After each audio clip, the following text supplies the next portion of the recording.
حضور کی چچی ام فضل ایک دن صبح کو گھبرائی ہوئی حضور کے پاس آئی، اللہ کے محبوب آج میں نے رات خواب دیکھا ہے اور بڑا عجیب خواب دیکھا ہے، فاطمہ الزہرا کے جسم سے ایک گوشت کا ٹکڑا اترتا ہے اور وہ آپ کی گود میں آ کے گرتا ہے، اور میں گھبرا کے اٹھ گئی۔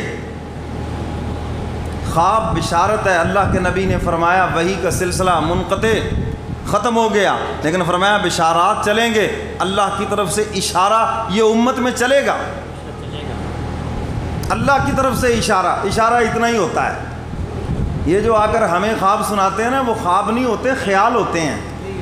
وہ سٹوریاں ہوتی ہیں جو سارا دن دماغ میں گھومتی رہتی ہیں اور رات کو دماغ کے کچھ حصے جاگتے ہیں اور وہ سٹوریاں چلتی رہتی ہیں اور لوگ سمجھتے ہیں پتہ نہیں بڑا لمبا خواب آیا، خواب لمبا ہوتا ہی نہیں ہے، وہ خیال ہوتا ہے۔ خواب اتنا ہی ہے، بس گوشت کا لوتھڑا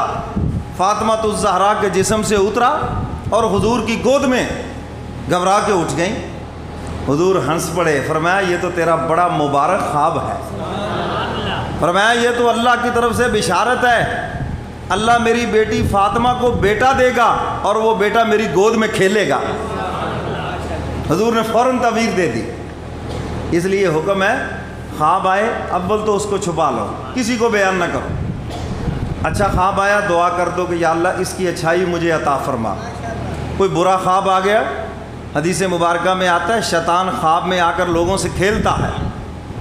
ایسے ڈرونے خواب، ایک دم جاتا ہوا بندہ گر گیا، جاتے ہوئے ایک دم کچھ ہو گیا، تو یہ سب شیطان کی طرف سے ایسے ڈرونے خواب آتے ہیں۔ اللہ کے نبی نے فرمایا اعوذ باللہ من الشیطان الرجیم پڑھو اور بائیں طرف دھتکار دو بس، اور اللہ سے دعا کرو کہ یا اللہ اس خواب کی برائی سے مجھے بچا لے، اور یقین اللہ بچا لیں گے، بات ختم۔ تو حضور علیہ الصلوۃ والسلام نے فرمایا ام فضل یہ تو بڑا مبارک خواب آیا تجھے